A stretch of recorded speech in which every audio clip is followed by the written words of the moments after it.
السلام عليكم ورحمة الله.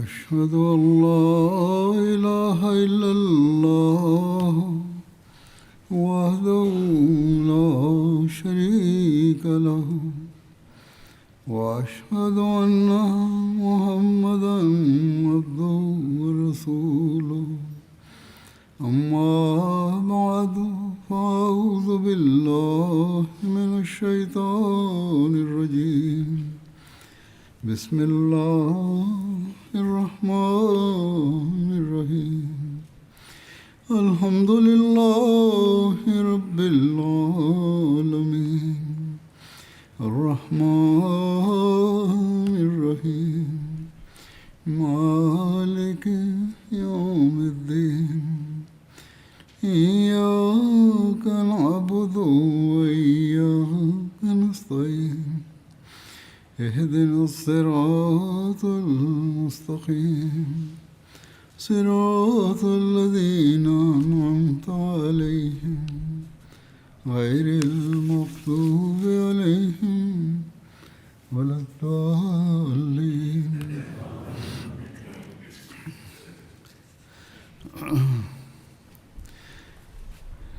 गुज़िश्ता जुमे मैंने கடந்த ஜுமாவில் 3 பெரிய சிலைகள் இடித்தது தொடர்பாக கூறப்பட்டிருந்தது. அதனுடைய மேலும் விவரம் இவ்வாறு எழுதப்பட்டுள்ளது. சஅத் பின் ஜயத் அஷ்அலி உடைய ஒரு போர்ப்படை, அது ரமலான் மாதம் ஹிஜ்ரி 8ஆம் ஆண்டு மனாவை நோக்கி அனுப்பப்பட்டது. ஹஜ்ரத் நபிகள் நாயகம் ஸல்லல்லாஹு அலைஹி வஸல்லம் அவர்கள் 24 ரமலான் அன்று ஹஜ்ரத் சஅத் பின் ஜயத் அவர்களை மனாத் என்ற சிலையை தகர்ப்பதற்காக அனுப்பினார்கள். அது செங்கடலின் கடலோரத்தில் குதைத் என்ற இடத்திற்கு அருகில் முஷல்லல் என்ற இடத்தில் நிறுவப்பட்டிருந்தது. இந்த காரணத்தினால்தான் இது முஷல்லல் போர்ப்படை என்றும் அழைக்கப்படுகின்றது. ஹஜ்ரத் சஅத் பின் ஜயத் 20 போர் வீரர்களோடு கிளம்பினார்கள். அன்னார் அங்கு சென்று சேர்ந்ததும் அங்கு அதனை கண்காணிப்பவன் ஒருவன் இருந்தான். அவன் ஹஜ்ரத் சஅத் அவர்களிடம், நீங்கள் என்ன விரும்புகிறீர்கள் என வினவினான். அதற்கு அவர்கள் மனாத்தை இடிக்க வேண்டும் என்று கூறினார்கள். அதற்கு அவன், நீங்களும் இந்த பணியுமா? அதாவது இது சாத்தியமில்லாததாகும், உங்களால் இயலுமா என்றான். ஹஜ்ரத் சஅத் இந்த சிலையை நோக்கி முன்னேறினார்கள். அறிவிப்பாளர் கூறுகிறார், இது உண்மையா இல்லையா என்று தெரியவில்லை. எவ்வாறு இருப்பினும் சில வேளைகளில் வேறொரு நிறம் பூசுவதற்காக இவ்வாறு எடுத்துரைத்து விடுகின்றார்கள் தான். அதாவது அங்கு ஒரு கருப்பு நிற கலைந்த முடிகளை உடைய பெண் அறையிலிருந்து வெளியே வந்தாள். அந்த பராமரிப்பாளன் தனது சிலை இடம் கூறினான், மனாத்தே, உன்னுடைய கோபத்தை வெளிப்படுத்து. ஹஜ்ரத் சஅத் பின் ஜயத் அஷ்அலி அவர்கள் அவரை கொன்று விட்டார்கள். அதாவது அந்த கண்காணிப்பாளனை கொலை செய்தார்கள். இந்த கொல்லப்பட்ட அறிவிப்பானது சரியானதாக இருக்கும் என்றால் பிறகு அந்த கண்காணிப்பாளன் அன்னாரை எதிர்க்க முயற்சித்திருப்பான். அந்த சண்டையில் கொல்லப்பட்டு இருப்பதற்கான சாத்தியம் உள்ளது. வெறும் சாபம் கொடுத்ததனால் கொலை செய்தார்கள் என்பது இது இஸ்லாமிய போதனை அல்ல, சரியானதாகவும் தெரியவில்லை. ஹஜ்ரத் நபிகள் நாயகம் ஸல்லல்லாஹு அலைஹி வஸல்லம் அவர்களின் பொதுவான வழிகாட்டலுக்கும் எதிரானதாக உள்ளது. எவ்வாறு இருப்பினும் அன்னாரும் அன்னாருடன் இருந்தவர்களும் சிலையின் பக்கம் சென்று அத்தார்கள். பிறகு தன் தோழர்களோடு பெருமானார் ஸல்லல்லாஹு அலைஹி வஸல்லம் அவர்களின் சபையில் ஆஜரானார்கள். இப்னு ஹிஷாம் எழுதியுள்ளதாவது, ஹஜ்ரத் நபிகள் நாயகம் ஸல்லல்லாஹு அலைஹி வஸல்லம் அவர்கள் மனாத்தை நோக்கி அபூ சுஃபியான் பின் ஹர்பை அனுப்பினார்கள். இந்த பணியானது ஹஜ்ரத் அலி அவர்கள் செய்து முடித்தார்கள் என்றும் கூறப்படுகின்றது. வாக்தி மற்றும் இப்னு சஅதின் கருத்தின் அடிப்படையில் ஹஜ்ரத் சஅத் பின் ஜயத் அவர்கள் அதை இடித்தார்கள். பிற அறிவிப்புகளும் வாக்தீனுடைய அறிவிப்புகளாக இருக்கும் என்றால் அவர்கள் சில விஷயத்தை கூடுதலாகவும் கூறியிருக்கலாம். நஹ்லாவை நோக்கி அனுப்பப்பட்ட ஹாலித் பின் வலீத் அவர்களின் போர்ப்படை, இது ஹிஜ்ரி 8ஆம் ஆண்டு ரமலான் 25ஆம் நாளன்று, அதாவது கிபி 629ஆம் ஆண்டு ஜனவரி மாதம் அனுப்பப்பட்டது. அருளுக்குரிய ரமலானின் 25ஆம் நாளன்று நபிகள் நாயகம் ஸல்லல்லாஹு அலைஹி வஸல்லம் அவர்கள் 30 பேரை கொண்ட ஒரு படையை ஹஜ்ரத் ஹாலித் பின் வலீத் அவர்களின் தலைமையில் நஹ்லாவை நோக்கி அனுப்பினார்கள். மேலும் கூறினார்கள், அங்கு குறைஷியர்களின் புகழ்பெற்ற சிலை உஸ்ஸா இருந்தது, அதை தகர்க்குமாறு கூறினார்கள். இது ஒரு பள்ளத்தாக்கும். இது மக்காவிற்கு கிழக்கு திசையில் ஒரு நாள் பயண தூரத்தில் மக்கா மற்றும் தாயிஃபிற்கு நடுவே அமைந்திருந்தது. இந்த நஹ்லா என்ற இடத்தில் ஒரு வீடு இருந்தது. அதனுடைய கண்காணிப்பாளர்களாக பனு ஷஅபான் இருந்தனர். பனு ஹாஷிமின் நட்பு கோத்திரத்தினர் ஆவர். உஸ்ஸா குறைஷிகளினுடைய மிகப்பெரிய சிலையாக இருந்தது. இமாம் பைஹகி அவர்கள் அறிவித்துள்ளார்கள், அதன் வீடானது 3 கருவேல மரங்களை கொண்டதாக இருந்தது. அதாவது அக்கம்பக்கத்தில் 3 கருவேல மரங்கள் இருந்தன, நடுவே வீடு இருந்தது. இப்னு இசாக் கூறுகிறார்கள், உஸ்ஸாவினுடைய காவலன் ஹஜ்ரத் ஹாலித் பின் வலீத் அவர்களின் வருகை அறிந்ததும் சிலையின் மீது வாளை தொங்கவிட்டவாறு தான் மலை மீது ஏறிவிட்டான். மேலும் இவ்வாறு கவிதை படித்தான். அதனுடைய பொருள் என்னவென்றால், உஸ்ஸாவே, எதுவும் எஞ்சிராத அளவுக்கு ஹாலிதின் மீது கடுமையான முறையில் தாக்குதல் நடத்து, போர்க்கவசத்தை அணிந்து தாக்குதலை துவங்கு. உஸ்ஸாவே, நீ இந்த ஹாலிதை கொல்லவில்லை என்றாலும் கூட விரைவில் ஒரு பாவியாக ஆக்கிவிடு, மேலும் அதற்கு அவனை பழிதீர்த்துக்கொள் என கூறினார்.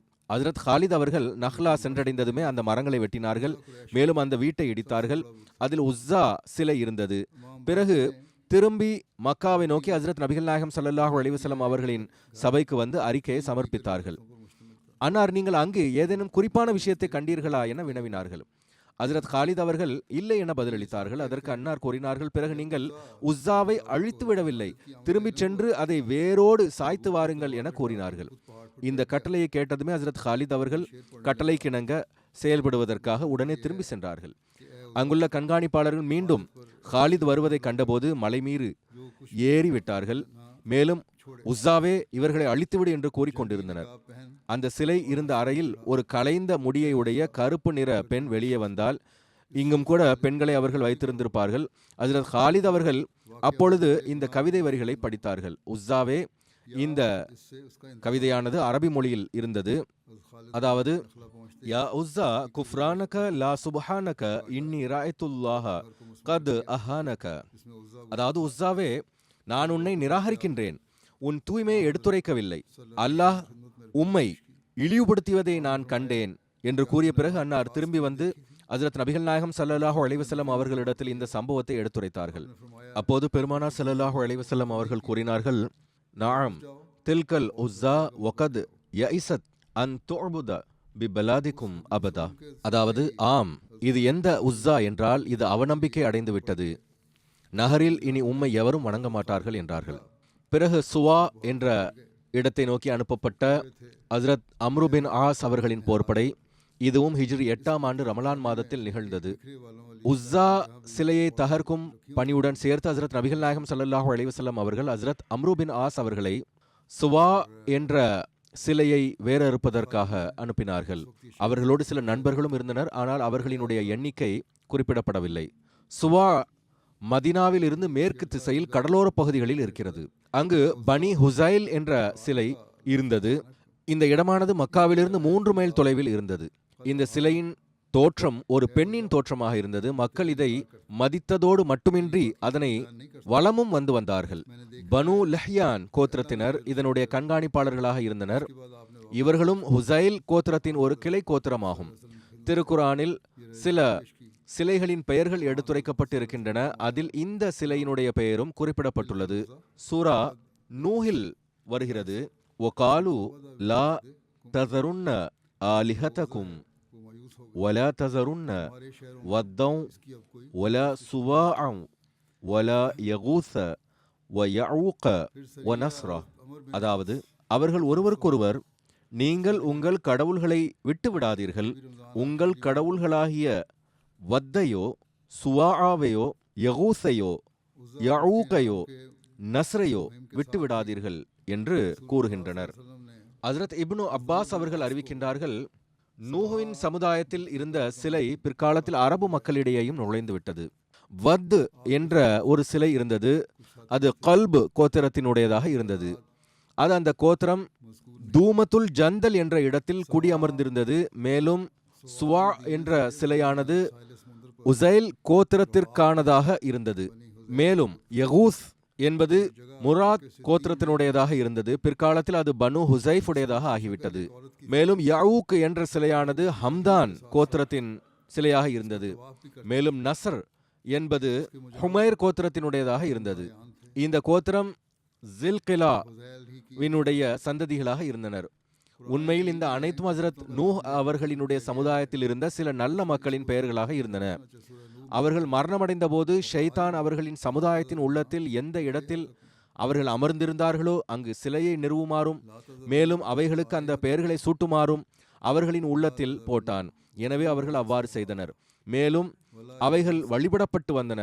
அதாவது அந்த மக்கள் வழிபடவில்லை, ஆனால் அவர்கள் மரணித்த பிறகு சரியான அறிவு இல்லாததன் காரணமாக அந்த சிலைகளை அவர்கள் வழிபட தொடங்கிவிட்டனர். அவர்களை போன்ற ஒரு மாதிரியை உருவாக்கி அவர்களின் பெயர்களையும் சூட்டி அதனை வணங்க தொடங்கிவிட்டனர்.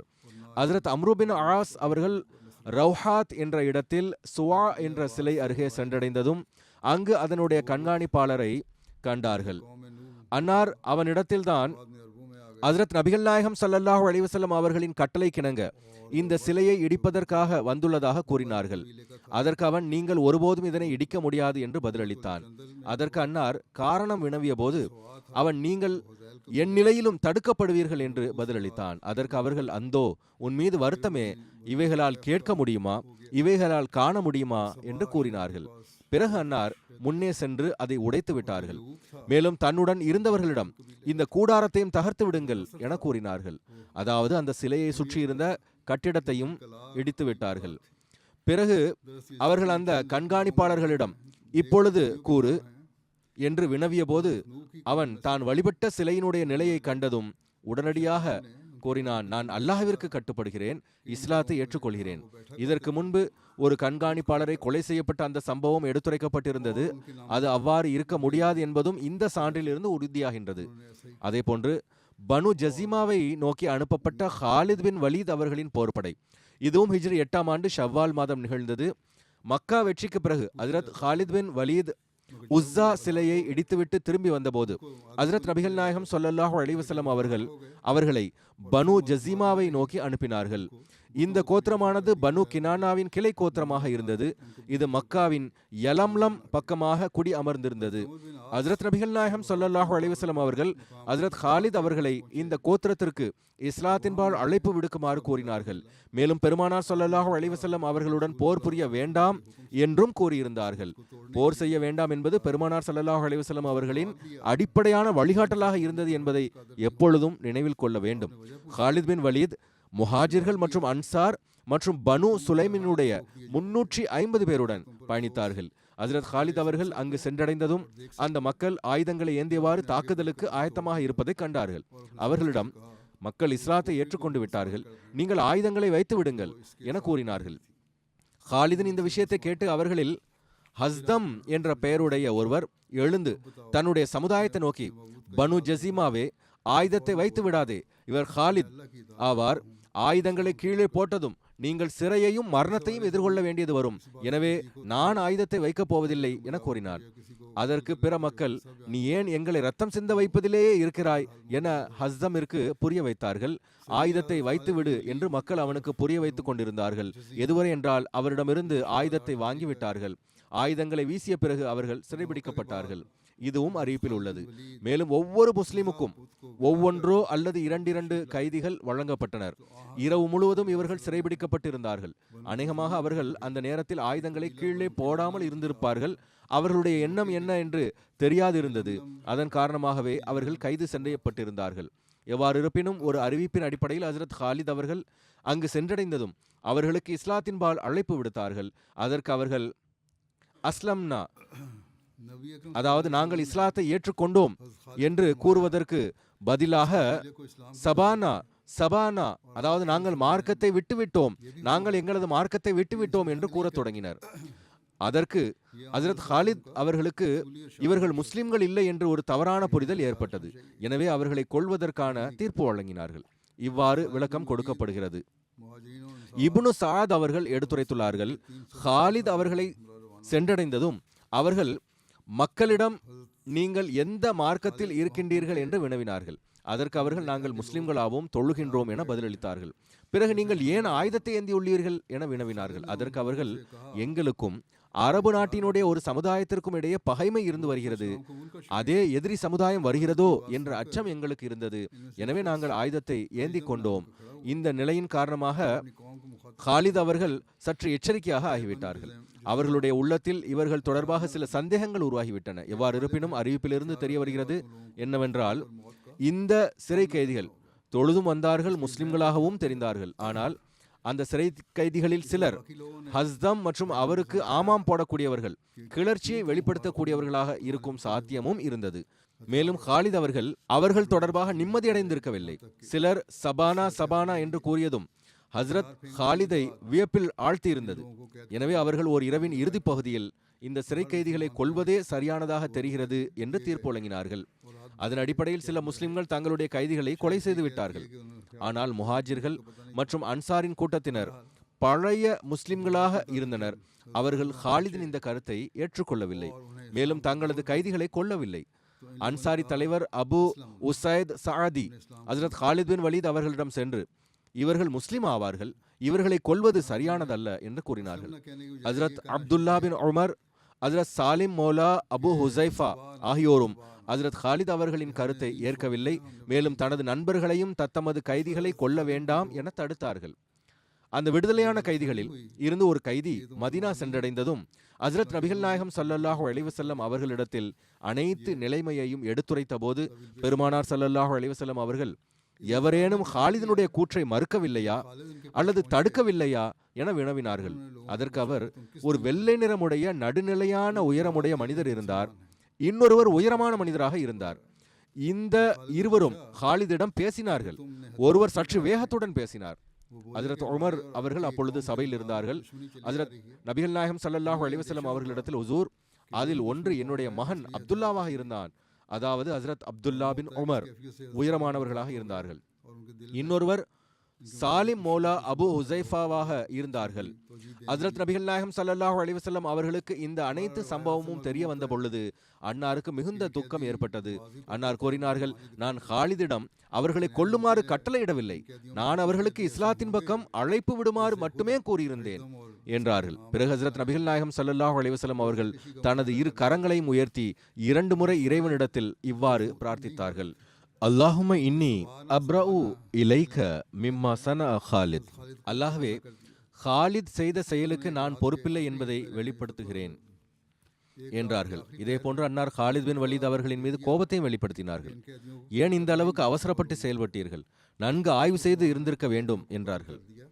பிறகு பெருமானார் ஸல்லல்லாஹு அலைஹி வஸல்லம் அவர்கள் ஹஜ்ரத் அலி அவர்களை பனு ஜஸீமாவை நோக்கி அவர்களின் கொல்லப்பட்டவர்களுக்கான இழப்புத் தொகையை வழங்குவதற்கும் அனைத்து விவகாரங்களையும் ஆய்வு செய்வதற்காகவும் அனுப்பினார்கள். ஹஜ்ரத் அலி அவர்கள் அங்கு சென்று அனைத்து கொல்லப்பட்டவர்களினுடைய வாரிசுகளுக்கு அதற்கான இழப்புத் தொகையை வழங்கினார்கள்.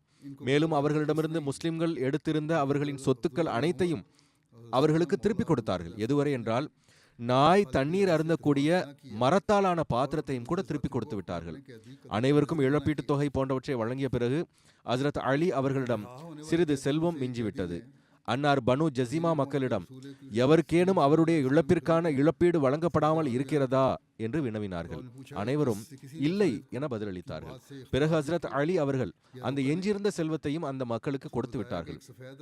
மேலும் இந்த செல்வமானது ஹஜ்ரத் நபிகள் நாயகம் ஸல்லல்லாஹு அலைஹி வஸல்லம் அவர்கள் தரப்பிலிருந்து எச்சரிக்கையாக வழங்கி விடுகின்றேன். ஏனென்றால் எந்த இழப்பு தொடர்பாக அல்லாஹ்வின் தூதரும் நீங்களும் அறியாதிருக்கின்றீர்களோ அப்படிப்பட்ட இழப்பிற்கும் இழப்பீடாக அமையும் விதத்தில் இது இருக்கட்டும் என்றார்கள். ஹஜ்ரத் அலி அவர்கள் திரும்பி வந்தார்கள். மேலும் ஹஜ்ரத் நபிகள் நாயகம் ஸல்லல்லாஹு அலைஹி வஸல்லம் அவர்களிடத்தில் அனைத்து அறிக்கையையும் முன்வைத்தார்கள். மேலும் அவர்களினுடைய சிறியதிலும் சிறிய பொருளையும் கூட திருப்பி கொடுத்து விட்டதை கூறினார்கள். மேலும் எஞ்சிய செல்வத்தையும் அவர்களுக்கே வழங்கிவிட்டதையும் கூறினார்கள். அதற்கு பெருமானார் ஸல்லல்லாஹு அலைஹி வஸல்லம் அவர்கள் மிகுந்த மகிழ்ச்சி அடைந்தார்கள். மேலும் அலியிடம் கூறினார்கள், அசப்த வ அஹ்சன்த, அதாவது நீர் முற்றிலும் சரியாக செய்துள்ளீர், நன்றாக செய்துள்ளீர்கள் என்றார்கள். இந்த சம்பவத்திற்கு முன்பு ஹஜ்ரத் நபிகள் நாயகம் ஸல்லல்லாஹு அலைஹி வஸல்லம் அவர்கள் ஒரு கனவும் கூட கண்டிருந்தார்கள். அது பற்றி சீரத் இப்னு ஹிஷாமில் குறிப்பிடப்பட்டிருக்கின்றது. அதாவது ஹஜ்ரத் நபிகள் நாயகம் ஸல்லல்லாஹு அலைஹி வஸல்லம் அவர்கள் கூறினார்கள், நான் ஒரு கனவு கண்டேன். அதாவது நான் ஹைஸ் என்ற, அதாவது பேரித்தம் பழத்தையும் பன்னீரையும் நெய்யையும் கலந்து செய்யக்கூடிய ஓர் உணவு, அதன் ஒரு கவளத்தை சாப்பிட்டேன். எனக்கு அது மிகவும் சுவைமிக்கதாக தெரிந்தது. ஆனால் நான் அதை விழுங்கியதும் அதனுடைய சிறிது பகுதி எனது தொண்டையில் சிக்கிக் கொண்டது. பிறகு ஹஜ்ரத் அலி கையை விட்டு அதை வெளியே எடுத்தார். ஹஜ்ரத் அபூ பக்கர் அவர்கள் இந்த கனவிற்கு விளக்கம் அளித்தவாறு கூறினார்கள், யா ரசூலல்லாஹ் ஸல்லல்லாஹு அலைஹி வஸல்லம், இது தாங்கள் அனுப்பிய போர்ப்படைகளில் ஒரு போர்ப்படையாகும். அதை தாங்கள் அனுப்புவீர்கள். அவற்றில் சில உங்களுக்கு பிடித்திருக்கும், மேலும் சில ஆட்சேபனைக்குரியதாக இருக்கும். பிறகு தாங்கள் அலியை அனுப்புவீர்கள். அவர்கள் அதில் எளிதை ஏற்படுத்துவார்கள், அதாவது விவகாரத்தை சரியாக்குவார்கள். எனவே இந்த போர்ப்படையின் சம்பவம் மூலமாக இந்த கனவு பூர்த்தியானது. புகாரியின் விரிவுரையாளர் வலியுல்லா ஷாஹ் சாஹிப் இவர்கள் ஜமாத்தினுடைய ஒரு புகழ்பெற்ற சான்றோர் ஆவார்கள். புகாரிக்கு விளக்கம் எழுதியிருக்கின்றார்கள். அவர்கள் இந்த முழு சம்பவத்தையும் அறிவிப்புகளையும் பற்றி இவ்வாறு எழுதுகின்றார்கள். தபகாத் இப்னு சஅத் மற்றும் சீரத் இப்னு ஹிஷாம் இரண்டிலும் இந்த சம்பவம் பற்றி குறிப்பு கிடைக்கின்றது. அதாவது மக்கா வெற்றிக்கு பிறகு ஹஜ்ரத் நபிகள் நாயகம் ஸல்லல்லாஹு அலைஹி வஸல்லம் அவர்கள் பல்வேறு திசைகளில் சில படைகளை அனுப்பினார்கள். அதன் காரணம் என்னவாக இருந்தது என்றால், பல சமுதாயங்கள் தரப்பிலிருந்து அவர்களுக்கு இஸ்லாத்தின் மீது இருக்கக்கூடிய ஆர்வம் தொடர்பாக அறிந்து வருவதாகும். வலுக்கட்டாயமாக முஸ்லிம் ஆக்குவதாக இருக்கவில்லை. எனவே பனு ஜஸீமாவை நோக்கி அனுப்பியதும் இந்த நோக்கத்திற்காகத்தான் இருந்தது. இந்த விஷயத்தில் அந்த சொற்கள் தெளிவாக உள்ளன. புஅஸவு இலா பனி ஜஸீமா தாஇயன் இலல் இஸ்லாமி வலம் யுப்அஸஹு முகாத்திலா. அதாவது ஹஜ்ரத் நபிகள் நாயகம் ஸல்லல்லாஹு அலைஹி வஸல்லம் அவர்கள் 350 முஹாஜிர்கள் மற்றும் அன்சாரோடு ஹஜ்ரத் ஹாலித் பின் வலீத் அவர்களை ஹிஜ்ரி 8ஆம் ஆண்டு ஷவ்வால் மாதத்தில் பனு கினானாவினுடைய கோத்திரமான பனு ஜஸீமாவிடம் அனுப்பினார்கள். இது மக்காவிற்கு அருகில் யலம்லம் திசையில் குடியமர்ந்திருந்தது. அவர்களை அங்கு சண்டையிடுவதற்காக அனுப்பவில்லை, மாறாக இஸ்லாத்தின்பால் அழைக்கும் நோக்கத்துடன் அனுப்பியிருந்தார்கள். இந்த கோத்திரமானது இஸ்லாத்தின் பக்கம் ஆர்வம் கொண்டிருந்தது. இந்த சம்பவம் யௌமுல் குமைசா என்ற பெயராலும் அழைக்கப்படுகிறது. குமைசா என்பதன் பொருள் நீரூற்றிலிருந்து வெளிவரும் தண்ணீர் என்பதாகும். கண்ணியத்திற்குரிய மக்காவிற்கு அருகே இருந்த ஒரு பாலைவன பகுதியில் பனு ஜஸீமா வசித்து வந்தனர். அப்துல்லா பின் உமர் அவர்கள் இந்த அறிவிப்பை அறிவிக்கக்கூடியவர் ஆவார்கள். இந்த நிகழ்வில் கலந்து கொண்டிருந்தார்கள். அவர்கள் இதை சுருக்கமாக எடுத்துக் கூறியிருக்கின்றார்கள். இப்னு இசாக் சம்பவத்தை விவரித்திருக்கின்றார்கள். இதிலிருந்து தெரிய வருவது என்னவென்றால், பனு ஜஸீமாவினுடைய ஒரு குறிப்பிட்ட பகுதியினர் இஸ்லாத்தை ஏற்க மறுத்தனர். பெரும்பாலும் முஸ்லிமாகிவிட்டிருந்தனர். இஸ்லாத்தை நிராகரித்தவர்கள் ஆயுதம் ஏந்தியவாறு சண்டையிடத் தொடங்கினர். அதன் காரணமாக ஹஜ்ரத் ஹாலித் பின் வலீத் அவர்களை எதிர்த்தார்கள். மேலும் அவர்கள் தோல்வியடைந்த போது சிறைபிடிக்கப்பட்டார்கள். அவர்களில் சிலர் தங்களை இந்த நிலையில் கண்டு சுபானா சுபானா என்கின்ற சொற்களினால் தாங்கள் இஸ்லாத்தை ஏற்றுக்கொண்டதை வெளிப்படுத்தினர். சபானா என்பதனுடைய பொருள் நாங்கள் எங்களுடைய மார்க்கத்தை மாற்றிவிட்டோம் என்பதாகும். ஹஜ்ரத் நபிகள் நாயகம் ஸல்லல்லாஹு அலைஹி வஸல்லம் அவர்கள் கண்ணியத்திற்குரிய மக்கா நகரில் சாபி என்கின்ற சொல்லால் ஏளனமாக அழைக்கப்பட்டார்கள். மேலும் மக்களுக்கு இந்த சொல்லின் மூலம் வெறுப்பு விதைக்கப்பட்டு வந்தது. அதாவது அவர்கள் தங்களுடைய மார்க்கத்தை மாற்றிவிட்டார்கள் என. எவ்வாறு இருப்பினும் சண்டையிடுபவர்கள் தெளிவான முறையில் இஸ்லாத்தை ஏற்றுக்கொண்டதை அவர்கள் வெளிப்படுத்தவில்லை. மாறாக அவர்கள் சபானா என்கின்ற சொல்லை பயன்படுத்த தொடங்கினர். இந்த சொற்களில் இருந்து அவர்கள் தங்களை சண்டையில் கொல்லப்படுவதிலிருந்து காப்பாற்றிக் கொள்ள விரும்பினார்கள். ஆனால் காப்பாற்றிக் கொள்ள இயலவில்லை. ஹஜ்ரத் அப்துல்லா பின் உமர் அவர்களினுடைய கூற்று என்னவென்றால், அவர்கள் ஹாலித் பின் வலீதின் தூது செய்திக்கு ஏற்ப தன்னுடைய கைதியை கொலை செய்யவில்லை. மேலும் ஹஜ்ரத் நபிகள் நாயகம் ஸல்லல்லாஹு அலைஹி வஸல்லம் அவர்களிடம் இந்த சம்பவத்தை பற்றி குறிப்பிட்ட போது பெருமானார் ஸல்லல்லாஹு அலைஹி வஸல்லம் அவர்கள் கையை உயர்த்தி தனக்கும் ஹாலித் பின் வலீதினுடைய செயலுக்கும் சம்பந்தமில்லை என்பதை வெளிப்படுத்தி தன்னுடைய கோபத்தையும் வெளிப்படுத்தினார்கள். இப்னு இசாக் மற்றும் இப்னு சஅதினுடைய கூற்றில் படை வீரர்களில் பனு சுலைம் மற்றும் முத்லஜ் கோத்திரத்தினுடைய போர் வீரர்களும் இருந்தார்கள். அவர்கள் பனு ஜஸீமாவை போன்று பனு கினானாவினுடைய ஒரு கிளை கோத்திரமாக இருந்தார்கள். மேலும் பனு ஜஸீமா கோத்திரத்தினரை இதற்கு முன்பும் ஏதோ ஒரு போரில் இழப்பு ஏற்படுத்தி இருந்தார்கள். பனு ஜஸீமா, பனு சுலைம் மற்றும் முத்லஜ் ஆகியோரை இஸ்லாத்தின் படையில் பார்த்தபோது அவர்களோடு சண்டையிடுவதற்காக ஆயுதம் ஏந்தினார்கள். ஹஜ்ரத் ஹாலித் பின் வலீத் அவர்களிடம் மக்கள் முஸ்லிம்களாக ஆகிவிட்டனர், இந்த சண்டை எதற்கு, ஆயுதங்களை போட்டுவிடுங்கள் என்று கூறினார்கள். முன்பு கூறப்பட்டிருந்தது போன்று ஹஸ்தம் என்ற பெயருடைய ஒரு தலைவன் அவர்களுக்கு ஆயுதங்களை போட வேண்டாம், அவ்வாறு கீழே போட்டால் அவர்கள் கொல்லப்படுவார்கள், சிறைபிடிக்கப்படுவார்கள் என்று ஆலோசனை வழங்கினான். சமுதாயத்தின் சில மக்கள் அவனை தடுத்தனர். ஏன் ரத்தம் சிந்த வைக்கிறாய் என்று கடிந்தனர்.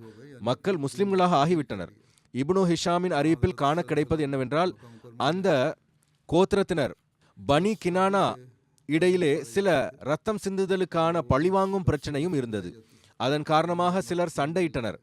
அவர்கள் கொல்லப்பட்டனர், மேலும் சிறைபிடிக்கப்பட்டனர். தெரிய வருவது என்னவென்றால், பனு சுலைமின் போர் வீரர்கள் தீர்ப்புக்கிணங்க தங்களுடைய சில கைதிகளை அவர்களின் நீண்ட நாள் பழிவாங்கும் ஆசைக்கிணங்க அவர்களை கொன்றுவிட்டார்கள். மேலும் அவர்களின் இஸ்லாத்தை ஏற்றுக்கொள்ளுதலை நயவஞ்சகம் நிரம்பி இருந்ததாக கூறினர். ஆனால் முஹாஜிர்கள் மற்றும் அன்சார் ஹாலித் அவர்களின் தீர்ப்பை ஏற்கவில்லை. மேலும் தங்களுடைய கைதிகள் மேற்கூறப்பட்ட சொற்களில் இஸ்லாத்தை வெளிப்படுத்தியதன் காரணத்தால் அவர்களை விடுதலை செய்தனர். அவர்கள் அந்த மக்களை கொல்வதற்கு பதிலாக அவர்களை விடுதலை ஆக்கினர். ஹஸ்ரத் நபிகள் நாயகம் ஸல்லல்லாஹு அலைஹி வஸல்லம் அவர்களின் தீர்ப்பு தெளிவாக உள்ளது.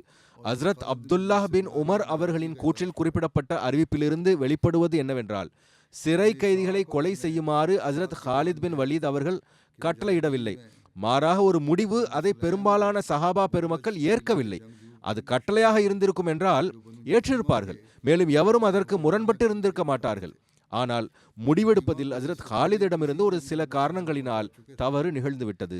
ஹஸ்ரத் நபிகள் நாயகம் ஸல்லல்லாஹு அலைஹி வஸல்லம் அவர்களுக்கு மேற்கூறப்பட்ட ஹாலிதின் தவறின் காரணமாக கடுமையான துக்கம் ஏற்பட்டது. மேலும் பெருமானார் ஸல்லல்லாஹு அலைஹி வஸல்லம் அவர்கள் அதற்கு பரிகாரமாக ஹஸ்ரத் அலி அவர்களை அனுப்பினார்கள். அவர்கள் சென்று ஒவ்வொரு குழந்தையினுடைய இரத்தத்திற்கும் இழப்பீடு வழங்கினார்கள்.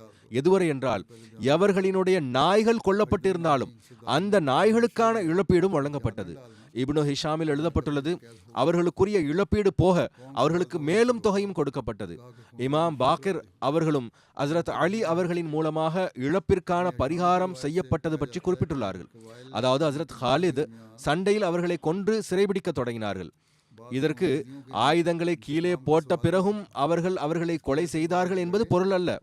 இப்னு சாத் அவர்கள் இது தொடர்பாக என்ன அறிவிப்புகளை பதிந்திருக்கின்றார்களோ அவைகளில் ஒரு அறிவிப்பிற்கான சான்று இப்னு இஸ்ஹாக் ஹஸ்ரத் இப்னு அபி ஹத்ரத் அஸ்லமி உடையதாகும். அவர் அந்த படையில் இருந்தார். இப்னு சாதினுடைய கூற்றிலிருந்து வெளிப்படுவது என்னவென்றால், சிலர் சண்டையிட்டனர். மேலும் இந்த குறிப்பும் கிடைக்கிறது, அதாவது பனு ஜசீமாவை ஆயுதத்துடன் கண்டதும் ஹஸ்ரத் ஹாலித் அவர்களிடம் என்ன விஷயம், நீங்கள் ஆயுதத்தை ஏன் ஏந்தியுள்ளீர்கள் என்று வினவினார்கள். அதற்கு அவர்கள், எங்களுக்கும் சில அரபு கோத்திரத்தாருக்கும் இடையே பழைய பகைமை உள்ளது, நீங்கள் அந்த மக்களாக இருப்பீர்களோ என்ற அச்சத்தின் காரணமாக நாங்கள் ஆயுதம் ஏந்தி இருக்கிறோம் என்று கூறினர். அதற்கு ஹாலித் அவர்களை கைது செய்யுமாறு கட்டளையிட்டார்கள். அவர்களினுடைய கைகள் கட்டப்பட்டன. மேலும் அவர்களை தங்கள் நண்பர்கள் இடையே பங்கிட்டு விட்டார்கள். இமாம் இப்னு ஹஜர் அவர்கள் இந்த சான்றை பதிந்து எழுதியுள்ளது என்னவென்றால், சண்டையிடுபவர்கள் சண்டைக்கு பிறகு தாங்களாகவே சரணடைந்து விட்டார்கள். இமாம் புகாரியின் அறிவிப்பில் சுருக்கமாக உள்ளது. மேலும் மகாசி நூலின் அறிவிப்பிலும் எடுத்துரைக்கப்பட்டு இருக்கக்கூடிய சம்பவங்களில் தெளிவான தொடர் இல்லை. அதிலிருந்து சுருக்கமாக தெரிய வருவது என்னவென்றால், அந்த பிரச்சார நிகழ்வில் சிறிய கைகலப்பு ஏற்பட்டது. அந்த சண்டையில் அறியாமை காலத்தில் ஏதோ ஒரு ரத்தம் சிந்துதலுக்கான பழிவாங்குதலின் தலையீடும் இருந்தது. வெறும் சபானா என்ற சொல்லை பயன்படுத்தியதன் காரணமாக கருத்து வேறுபாடு கொண்டு சிலர் கைதிகளை கொல்வது என்பது அறிவுக்கு எட்டாததாக உள்ளது. குறிப்பாக முஹாஜிர்கள் மற்றும் அன்சார் வெளிப்படையாக மேற்கூறப்பட்ட தீர்ப்பை எதிர்த்த சூழ்நிலையில் அறிவுக்கு எட்டாததாக இருக்கின்றது. ஹிதாபி கூறுகிறார்கள், ஹஸ்ரத் நபிகள் நாயகம் ஸல்லல்லாஹு அலைஹி வஸல்லம் அவர்களின் இந்த வாக்கியத்திலிருந்து, அதாவது அல்லாஹும்ம இன்னி அப்ரஉ இலைக மிம்மா சனா ஹாலித், வெளிப்படுவது என்னவென்றால், அன்னார் தீர்ப்பில் ஹஸ்ரத் ஹாலித் அவர்களின் அவசரம் மற்றும் சபானா சொல் தொடர்பாக ஆய்வு செய்யாததை அன்னார் விரும்பவில்லை.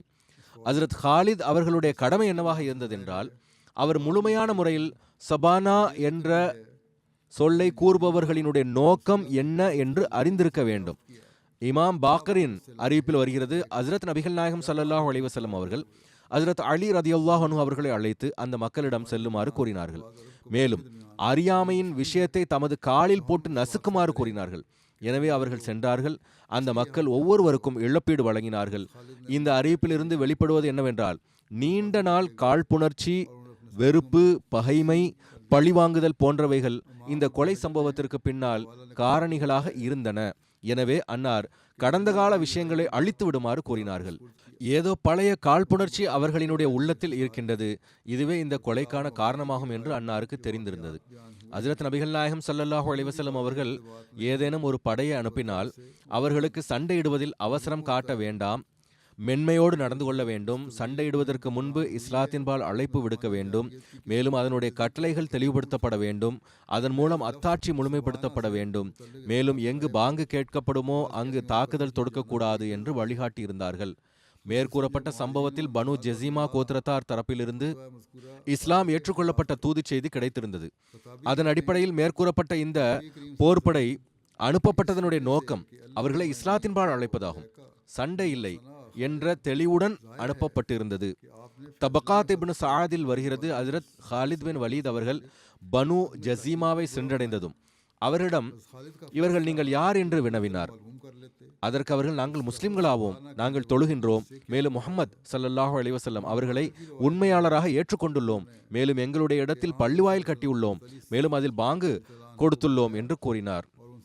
அவர்கள் பிறகு இந்த ஆயுதங்கள் எதற்கு என்று வினவினார்கள். அதற்கு அவர்கள் எங்களுக்கும் அரபு மக்களினுடைய ஒரு சமுதாயத்திற்கும் இடையே பகைமை இருக்கிறது, நீங்கள் ஒருவேளை அவர்களாக இருப்பீர்களோ என்ற அச்சத்தின் காரணமாக நாங்கள் ஆயுதம் ஏந்தி உள்ளோம் என்று கூறினார். மேற்கூறப்பட்ட தெளிவுக்கு பிறகு அவர்களோடு போரிடுவது என்பது எந்நிலையிலும் ஆகுமானதாக இருக்கவில்லை. தெரிய வருவது என்னவென்றால், யலம்லமின் சுற்றுப்புறத்தில் தங்கியிருந்த காலகட்டத்தில் பழைய பகையின் நெருப்பு எரியத் தொடங்கியது. அதன் காரணமாக ஒரு பிரிவினரோடு சண்டையிற்கான சூழ்நிலை உருவானது. அதற்கு பிறகு போர் புரியும் மக்கள் தரப்பிலிருந்து சபானா என்ற சொல் மூலமாக இஸ்லாம் ஏற்றுக்கொண்டதாக வெளிப்படுத்தப்பட்ட போது அவர்களினுடைய உயிர் காப்பாற்றப்படவில்லை. ஹாலித் பின் வலீத் படைத்தளபதியாக இருந்த காரணத்தினால் கோபமடைந்தார்கள். இப்னு ஹிஷாம் அவர்கள் இந்த சந்தர்ப்பத்தில் ஹஜ்ரத் ஹாலித் மற்றும் ஹஜ்ரத் அப்துர் ரஹ்மான் பின் அவுஃப் இடையே உருவான கருத்து முரண் மற்றும் பரஸ்பர மனக்கசப்பை பற்றி எடுத்துரைத்துள்ளார்கள். ஹஜ்ரத் அப்துர் ரஹ்மான் அவர்கள் அவர்களிடம் கூறினார்கள், அமில்த பி அம்ரில் ஜாஹிலியதி ஃபில் இஸ்லாம், அதாவது தாங்கள் இஸ்லாத்தில் அறிவீனமான விஷயத்தை கூறியிருக்கிறீர்கள் என்று கூறினார்கள். அதற்கு ஹஜ்ரத் ஹாலித் அவர்கள் இவ்வாறு பதிலளித்தார்கள், இன்னமா தார்த்த பி அபீக, அதாவது நீங்கள் இந்த விஷயத்தை கூறி உமது தந்தையாருக்கு பதிலாக பழி தீர்த்துள்ளீர்கள் என்று பதிலளித்தார்கள். ஹஜ்ரத் அப்துர் ரஹ்மான் அவர்கள் அதற்கு இது சரியில்லை என்றார்கள். ஏனென்றால் நான் எனது தந்தையாரை கொன்றவனை கொன்று பழிதீர்த்து விட்டேன், ஆனால் தாங்கள் உங்களுடைய தந்தையின் சகோதரர் ஃபாத்திஹ் பின் முகைராவிற்காக பழி தீர்த்துள்ளீர்கள் என்று பதிலளித்தார்கள். இந்த சண்டை காரணமாக பரஸ்பரம் இருவரிடையே நிலைமை சீர்கெட்டது. எதுவரை என்றால், ஹஜ்ரத் நபிகள் நாயகம் ஸல்லல்லாஹு அலைஹி வஸல்லம் அவர்களுக்கு இந்த மனக்கசப்பு பற்றி தெரிய வந்தபோது அன்னார் ஹாலிதிடம் கூறினார்கள், என்னுடைய சஹாபா தொடர்பாக இப்படி சிந்தனை கொள்ளாதீர்கள். இறைவன் மீது ஆணையாக இவர்கள் ஆரம்பகால சஹாபிகள் ஆவர். உஹது மலை அளவு தங்கம் உங்களுக்கு கிடைத்து அதை நீங்கள் அல்லாஹ்வின் வழியில் செலவு செய்தாலும் பிறகும் கூட எனது சஹாபிகளில் எந்த சஹாபியினுடைய அவர்கள் காலையும் மாலையும் இறைவனை நினைவு கூறுவதனால் கிடைத்த அந்தஸ்தை நீங்கள் பெற முடியாது என்று கூறினார்கள். சீரத் இப்னு ஹிஷாமில் இப்னு இசாக்கினுடைய அறிவிப்பும் உள்ளது. அதில் சொல்லப்பட்டுள்ளதாவது, ஃபாத்திஹ் பின் முகைரா மஹ்சூமி, அவுஃப் பின் அப்தே அவுஃப் ஜொஹரி மற்றும் அஃபான் பின் அபில் ஆஸ் ஆகியோர் யமனை நோக்கி வியாபார நோக்குடன் சென்றார்கள். திரும்பி வரும்பொழுது பனு ஜசீமா கோத்திரத்தை சார்ந்த யமனில் மரணித்திருந்த ஒரு நபரினுடைய செல்வத்தையும் அவர்களினுடைய வாரிசுக்கு வழங்க வேண்டும் என்பதற்காக கொண்டு வந்தார்கள். பனு ஜசீமாவினுடைய ஒரு நபரை ஹாலித் பின் ஹிஷாம் வழியில் சந்தித்தார்கள். அவருக்கு அந்த ஜசீமா கோத்திரத்தை சார்ந்த நபரினுடைய மரணம் பற்றி தெரிய வந்தபோது அவர் தான் அவருடைய செல்வத்திற்கு உரிமை படைத்தவர் என்று கூறினார். ஆனால் இவர்கள் அவருக்கு செல்வத்தை கொடுக்க மறுத்துவிட்டார்கள். இதன் காரணமாக பரஸ்பரம் சண்டை ஏற்பட்டது. சண்டையில் அவுஃப் பின் அப்தே அவுஃப் மற்றும் ஃபாத்திஹ் பின் முகைரா இருவரும் கொல்லப்பட்டார்கள். அஃபான் பின் அபில் ஆஸ் மற்றும் அவரினுடைய மகன் உஸ்மான் தப்பித்து பிழைத்தனர். மேலும் அவர்கள் ஃபாக்கிஹ் பின் முகைரா மற்றும் அவுஃப் பின் அப்தே அவுஃபின் செல்வத்தை எடுத்துக்கொண்டார்கள். அப்துர் ரஹ்மான் பின் அவுஃப் சந்தர்ப்பம் பார்த்து ஹாலித் பின் ஹிஷாமை கொலை செய்து தன்னுடைய தந்தை அவுஃபிற்கான பழியை தீர்த்தார்கள். இந்த சம்பவத்தின் காரணமாக குறைஷியர்களும் கடுமையான கோபத்தில் இருந்தார்கள். மேலும் அவர்கள் பனு ஜசீமா கோத்திரத்தின் மீது தாக்குதல் தொடுத்து தம்மவர்களில் கொலை செய்யப்பட்டவர்களுக்கும் பொருளாதார இழப்பிற்கும் பழி வாங்க நினைத்தபோது பனு ஜசீமா கோத்திரத்தினர் கூறினார்கள், உங்களுடைய மக்களை கொலை செய்தது என்பது ஒரு தனிப்பட்ட நிகழ்வாகும். அதில் எங்களுடைய எண்ணம் எதுவும் இருக்கவில்லை. அது பற்றி நாங்கள் அறிந்திருக்கவும் இல்லை. நாங்கள் கொலையுண்டவர்கள் மற்றும் பொருளாதார இழப்பு ஆகியவற்றிற்கான இழப்பீட்டை தந்து விடுகின்றோம் என்றார்கள். குறைஷியர்கள் அவர்களினுடைய இந்த வருத்தம் தெரிவித்தலையும் ஆலோசனையையும் ஏற்றுக்கொண்டார்கள். இது சீரத் இப்னு ஹிஷாமில் அறிவிக்கப்பட்டுள்ளது. எவ்வாறு இருப்பினும் இந்த சம்பவங்கள் ஏன் அவர்களிடையே சண்டைகள் இருந்தன என்பது பற்றிய சில பின்புலத்தை காட்டுகின்றன. இதுவும் ஒரு சம்பவத்தில் எழுதப்பட்டுள்ளது. அதாவது பகைமைக்கான காரணம் உருவாவதிலும் இந்த சம்பவத்திற்கான பின்புலம் உள்ளது. அதன் காரணமாக காலித் பின் வலீத் ஆட்சேபனைக்குரியவராக ஆனார் மற்றும் சஹாபா அந்த காரணத்தினால்தான் ஹஜ்ரத் காலிதினுடைய தீர்ப்பில் திருப்தி அடையவில்லை. எவ்வாறு இருப்பினும் ஹஜ்ரத் காலித் தரப்பிலிருந்து எந்த வகையான சாக்கும் கூற முடியாது. ஏனென்றால் அவர்களை இஸ்லாத்தின்பால் அழைக்கும் நோக்கத்தோடு மட்டுமே அனுப்பப்பட்டிருந்தார். அதில் எந்த வகையான நிர்பந்தமும் கட்டாயமும் ஆகுமானதாக இருக்கவில்லை. சஹாபா பெருமக்களின் பெரும்பான்மை அவருக்கு நல்ல ஆலோசனை வழங்கினர். அது ஏற்றுக்கொள்ளப்படவில்லை. மேலும் பல கோத்திரத்தினரை இரவோடு இரவாக சிறைபிடிக்கும் சந்தர்ப்பம் கிடைத்தது. இப்னு இஸ்ஹாக்கினுடைய ஒரு அறிவிப்பில் ஹஜ்ரத் காலித் பின் வலீதினுடைய இந்த காரணம் பதியப்பட்டிருக்கின்றது. அதாவது அவர்கள் இஸ்லாத்தை ஏற்காத நிலையை பார்த்து ஹஜ்ரத் அப்துல்லா பின் ஹுசாஃபா சஹ்மி இனுடைய ஆலோசனையின் பேரில் அவர்களோடு சண்டையிட்டார்கள். இது தொடர்பாக இப்னு இஸ்ஹாக்கினுடைய சொற்கள் இவ்வாறு வந்துள்ளன. அதாவது சில மக்களினுடைய கூற்று என்னவென்றால், ஹஜ்ரத் காலித் இந்த கொலையை செய்ததை சரியானதாக கூறுகிறார்கள். அதாவது அப்துல்லா பின் ஹுசாஃபா சஹ்மி அவர்களிடத்தில் ஹஜ்ரத் நபிகள் நாயகம் ஸல்லல்லாஹு அலைஹி வஸல்லம் அவர்கள் இஸ்லாத்தை ஏற்கவில்லை என்றால் கொலை செய்யுமாறுதானே கட்டளையிட்டுள்ளார்கள் என கூறினார். இந்த காரணம் சரி கிடையாது. ஏனென்றால் அமீர் காலித் தான், அப்துல்லா பின் ஹுசாஃபா சஹ்மி கிடையாது. இந்த தவறு அறிந்து நிகழ்ந்திருந்தாலோ அல்லது அறியாமல் நிகழ்ந்திருந்தாலோ என் நிலையிலும் படையினுடைய அமீரே இந்த தவறுக்கு பொறுப்பாளர் ஆவார். குறிப்பாக ஹஜ்ரத் நபிகள் நாயகம் ஸல்லல்லாஹு அலைஹி வஸல்லம் அவர்கள் ஆய்விற்கு பிறகு காலிதின் மீது மிகவும் கோபமடைந்தார்கள். மேலும் அன்னார் அவர் செய்த தவறுக்கு நான் ஒருபோதும் பொறுப்பில்லை என்று கூறினார்கள். எவ்வாறு இருப்பினும் இப்பொழுது நாம் ஹஜ்ரத் நபிகள் நாயகம் ஸல்லல்லாஹு அலைஹி வஸல்லம் அவர்களினுடைய தீர்ப்பை ஏற்றுக்கொள்ள வேண்டும். இந்த சம்பவமானது சாதாரணமானதாக இருக்கவில்லை. நபியினுடைய தீர்ப்புக்கு பிறகு காலித் சரியாகத்தான் செய்தார் என அதற்கு ஏதேனும் காரண காரியங்களை தேடுவது தவறாகும். ஹஜ்ரத் நபிகள் நாயகம் ஸல்லல்லாஹு அலைஹி வஸல்லம் அவர்கள் கூறினார்கள், நீங்கள் தவறு இழைத்துள்ளீர்கள். மேலும் அன்னார் தன்னை அந்த குற்றத்திலிருந்து விலக்கிக் கொண்டார்கள். இதுவே போதுமானதாகும். என் நிலையிலும் சாக்குப்போக்கு தேடினால் அதனால் மார்க்க சுதந்திரம் தொடர்பாக இஸ்லாத்தினுடைய அடிப்படையான போதனையின் மீது களங்கம் ஏற்படும். ஹஜ்ரத் நபிகள் நாயகம் ஸல்லல்லாஹு அலைஹி வஸல்லம் அவர்கள் சண்டையிடுபவர்களோடு போரிடுவதற்கான அனுமதி வழங்கினார்கள். மேலும் இஸ்லாத்தின் தூதி செய்தியை எட்ட வைப்பதில் மென்மையாக நடந்து கொள்ளுமாறு கட்டளையிட்டார்கள். ஹஜ்ரத் நபிகள் நாயகம் ஸல்லல்லாஹு அலைஹி வஸல்லம் அவர்கள் மக்கா வெற்றிக்கு பிறகு பல்வேறு படைகளை இஸ்லாத்தின்பால் அழைக்கும் நோக்கத்தோடு அரபு நாட்டின் பல்வேறு கோத்திரங்களை நோக்கி அனுப்பினார்கள். மேலும் அந்த படைத்தளபதிகளுக்கு இதில் சண்டையிலிருந்து தவிர்ந்து கொள்ள வேண்டும் என்று தெளிவாக வழிகாட்டியிருந்தார்கள். மகாசி மற்றும் வரலாற்றின் நூலில் குழுக்கள் இஸ்லாத்தின்பால் அழைப்பதற்காகவே அனுப்பப்பட்டன என்பது தெளிவாக எடுத்துரைக்கப்பட்டுள்ளது. சீரத் இப்னு ஹிஷாம் மற்றும் தபகாத் இப்னு சஅதுடைய இது தொடர்பான நிலைப்பாடு எடுத்துரைக்கப்பட்டது. அல்லாமா தபரியும் அதே சொற்களில் விளக்கம் அளித்துள்ளார்கள். அதாவது ஹஜ்ரத் நபிகள் நாயகம் ஸல்லல்லாஹு அலைஹி வஸல்லம் அவர்கள் மக்காவிலிருந்து பல்வேறு திசைகளை நோக்கி மக்களை சிலை வணக்கத்திலிருந்து விலக்குவதற்காகவும் அல்லாஹ்வை வணங்குவதன் பக்கம் அவர்களை அழைப்பதற்கும் படைகளை அனுப்பினார்கள். அந்த போர் படைகளுக்கு சண்டையிடுவதற்கு ஒருபோதும் அன்னார் கட்டளையிட்டிருக்கவில்லை. எவ்வாறு இருப்பினும் இன்றைய நாட்களில் தீவிரவாதத்தை விரும்பும் மௌலவிகள் இது போன்ற விஷயங்களை சான்றாக வைத்துக்கொண்டு கொலை செய்வதற்கும் சண்டையிடுவதற்கும் அனுமதி உள்ளது என்கின்றனர். ஆனால் ஹஜ்ரத் நபிகள் நாயகம் ஸல்லல்லாஹு அலைஹி வஸல்லம் அவர்கள் எவரும் தன் தரப்பிலிருந்து போரை தொடங்காத வரை அவரோடு சண்டையிடக்கூடாது என்று மிக தெளிவான முறையில் போதனை வழங்கியுள்ளார்கள். அவ்வாறு செய்வது குற்றமாகும் என்று கூறியுள்ளார்கள். இமாம் புகாரியின் மேற்கூறப்பட்ட அறிவிப்பிலிருந்து ஹஜ்ரத் காலித் பின் வலீத் பனு ஜசீமாவை இஸ்லாத்தின்பால் அழைப்பதற்காக அனுப்பப்பட்டார்கள். அந்த கட்டளையின்படி நடந்தவாறு அவர்கள் அந்த மக்களுக்கு இஸ்லாத்திற்கான அழைப்பை விடுத்தார்கள். அவர்கள் நாங்கள் இஸ்லாத்தை ஏற்றுக்கொண்டோம் என்று கூட அவர்களால் கூற முடியவில்லை. அச்சத்தின் காரணமாக நாங்கள் எங்களுடைய மார்க்கத்தை மாற்றிவிட்டோம் என்று கூறினார்கள். இந்த வாக்கியம் முழு கோத்திரத்தாராலும் கூறப்படவில்லை. ஏனென்றால் அவர்களில் பெரும்பாலோர் முன்பே முஸ்லிமாக ஆகியிருந்தார்கள். இதை ஒரு குறிப்பிட்ட குடும்பத்தினர் மட்டுமே ஒருவேளை அவர்கள் பழிவாங்கப்படலாம் என்ற அச்சத்தினால் கூறினார்கள். அதன் காரணமாகவே அவர்கள் ஆயுதம் ஏந்தி சண்டையிடத் தொடங்கினர். சண்டையில் தங்களுடைய தோல்வியை கண்டு சபானா என்ற சொல்லின் மூலமாக இஸ்லாத்தை ஏற்றதாக வெளிப்படுத்தினார்கள். புகாரியின் அறிவிப்பில் மிக மிக சுருக்கமாக எடுத்துரைக்கப்பட்டுள்ளது. மேலும் அவர்களினுடைய இலக்கணத்திற்கு ஏற்ப மிகவும் சரியான அளவிலான அறிவிப்புகளை மட்டுமே ஏற்றுள்ளார்கள். ஹஸ்தம் தன் மக்களிடம் நீங்கள் ஆயுதங்களை கீழே போடாதீர்கள், மாறாக சண்டையிடுங்கள் என்று ஆலோசனை வழங்கினான். இதிலிருந்து இவர்களுக்கு பழைய ரத்தம் சிந்துதலின் காரணமாகத்தான் அச்சம் இருந்தது என்பதும் தெரிய வருகின்றது. இப்னு இசாக்கினுடைய முதல் அறிவிப்பிலும் இவரினுடைய இதே சொற்கள் பதியப்பட்டிருக்கின்றன. அதாவது பனு ஜசீமாவே நினைவில் கொள், இவர் ஹாலிதாவார், ஆயுதங்களை கீழே போட்ட பிறகு சிறைபிடித்து விடுவார்கள், அதற்கு பிறகு கொன்று விடுவார்கள் என்று கூறினார். அவரது சமுதாயத்தின் சில மக்கள் அவரை பிடித்து, நீ ரத்தம் சிந்துதலை விரும்புகிறாயா என்று கேட்டனர். மக்கள் முஸ்லிம்களாகிவிட்டனர். அவர்கள் ஆயுதங்களை கீழே போட்டு விட்டார்கள். போர் நிறுத்தப்பட்டு விட்டது, இப்பொழுது அமைதி ஏற்பட்டு விட்டது என மக்கள் அவருக்கு புரிய வைத்தார்கள். அவரிடமிருந்து ஆயுதங்களை வாங்கி கொண்டார்கள். மேலும் ஹஜ்ரத் ஹாலித் அவர்கள் கூறியதன் பேரில் மீதம் இருந்தவர்களும் ஆயுதங்களை கலற்றி விட்டார்கள். சீரத் இப்னு ஹிஷாமில் இவ்வாறு எழுதப்பட்டுள்ளது. இந்த கூற்றிலிருந்து ஹஸ்தமின் அச்சமானது காரணமில்லாமல் இருக்கவில்லை என்பது வெளிப்படை.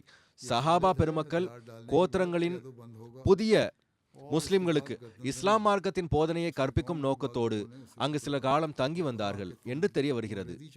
அறிவிப்பில் இந்த சொற்கள் வருகின்றன. ஹத்தா இதா கான யௌமன் அமர ஹாலிதன். அவ்வாறு தங்கிய காலகட்டத்தில் சில கசப்பான சூழ்நிலைகள் ஏற்பட்டுள்ளது.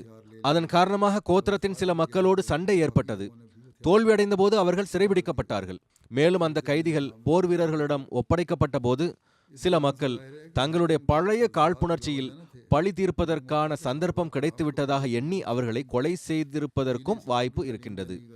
இப்னு ஹிஷாம் இது தொடர்பாக இப்ராஹிம் பின் ஜாஃபர் மஹ்மூதியினுடைய சான்றின் மூலம் ஹஜ்ரத் நபிகள் நாயகம் ஸல்லல்லாஹு அலைஹி வஸல்லம் அவர்களின் கனவு மற்றும் ஹஜ்ரத் அபூபக்கர் அவர்களின் விளக்கம் ஆகியவற்றையும் எடுத்துரைத்துள்ளார். அது நான் முன்பே கூறிவிட்டேன். அதாவது அன்னார் பேரித்தம்பழம், சத்து மாவு மற்றும் நெய் ஆகியவைகளை கொண்டு உருவாக்கப்பட்ட உணவு கவளத்தை சாப்பிட்டார்கள். அது சுவையுடையதாக இருந்தது. ஆனால் இறுதியில் ஒரு கவளம் தொண்டையில் சிக்கிக் கொண்டது. ஹஜ்ரத் அலி அவர்கள் கையை விட்டு அதை வெளியே எடுத்தார்கள். அதில் ஹஜ்ரத் அபூபக்கர் சித்திக் அவர்கள் இதற்கு பிரச்சார குழுக்களோடு தொடர்பு இருப்பதாக விளக்கம் அளித்தார்கள். மேலும் ஹாலிதின் தவறை சரி செய்வதற்கு ஹஜ்ரத் அலியை அனுப்புமாறு ஆலோசனை வழங்கினார்கள். இந்த கனவிலிருந்து இந்த சம்பவத்தின் தொடர்பு பனு ஜசீமா கோத்திரத்தினுடைய ஒரு குறிப்பிட்ட பகுதியினரோடு மட்டுமே, மேலும் ஒரு குறிப்பிட்ட கைதிகளோடு மட்டுமே இருந்தது என்பதும் தெரிய வருகின்றது. எல்லா கைதிகளும் சபானா என்று கூறியதனால் மட்டுமே கொல்லப்பட்டார்கள் என்பது சரியில்லை. உண்மையில் இந்த மக்கள் இஸ்லாத்தில் நுழைந்திருக்கவில்லை. முந்தைய பழிதீர்க்கும் அச்சம் மற்றும் பயம் அவர்களினுடைய சிந்தனையில் எந்த அளவுக்கு மேலோங்கி இருந்ததென்றால் அவர்கள் தங்களை பாதுகாத்துக் கொள்வதற்காக சண்டையிடத் தொடங்கினார்கள். சுலைம் பின் மன்சூர் மற்றும் முத்லஜ் பின் முர்ரா கோத்திரத்தின் சில மக்கள் எவர்கள் ஹஜ்ரத் ஹாலிதின் படையில் இணைந்திருந்தார்களோ அவர்கள் தரப்பிலிருந்து அவர்களை பழி வாங்குவார்களோ என்ற அச்சம் இருந்தது. எனவே சுலைமின் கோத்திரத்தின் மக்கள் தான் தங்களுடைய கைதிகளை இரவில் கொலை செய்து தங்களுடைய பழியை தீர்த்து கொண்டார்கள். முஹாஜிர்கள் மற்றும் அன்சாரி எவரும் தங்களுடைய கைதிகளை கொலை செய்யவில்லை. இன்னும் கூற வேண்டுமென்றால் அவர்களை விடுதலை செய்து ஹஜ்ரத் நபிகள் நாயகம் ஸல்லல்லாஹு அலைஹி வஸல்லம் அவர்களின் வழிகாட்டல்கள் மற்றும் அன்னாரின் முன்மாதிரிக்கு ஏற்ப அமல் செய்தார்கள். இந்த விளக்கமானது புகாரினுடைய விளக்க உரை எழுதியுள்ள ஹஜ்ரத் வலியுல்லா ஷா சாஹிப் அவர்களும் எழுதியுள்ளார்கள். அன்னார் கூடுதலாக அறிவார்ந்த இந்த குறிப்பையும் எழுதியுள்ளார்கள்.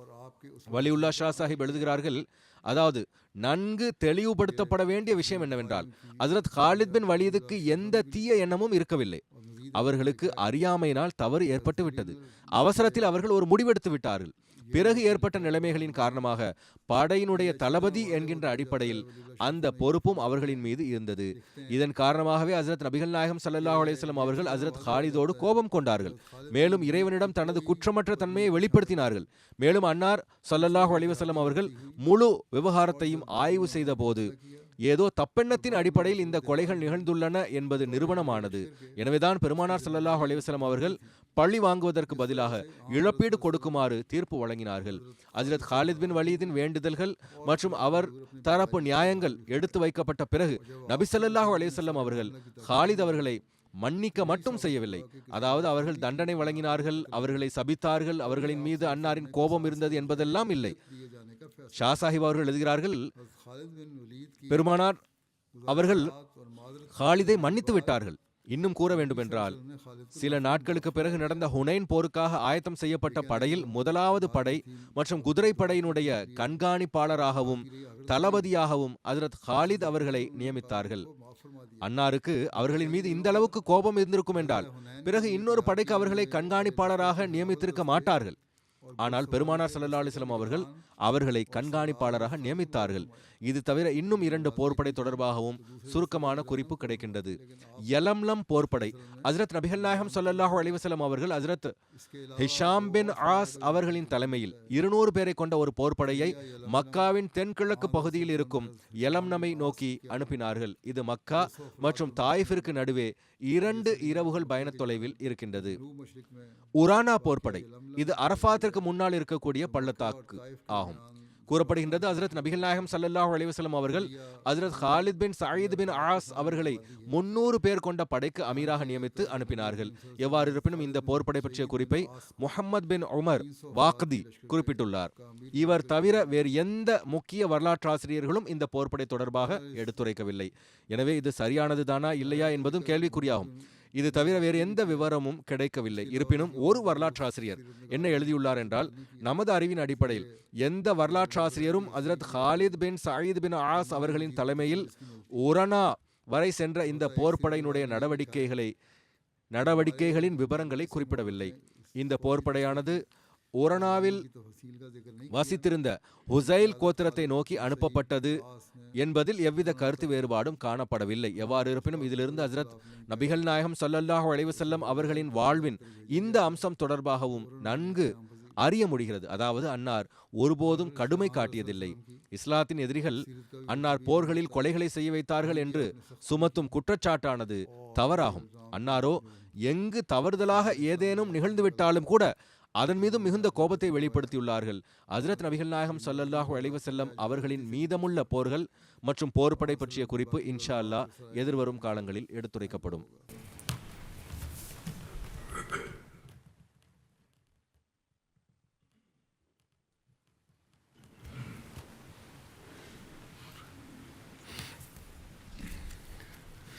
الحمد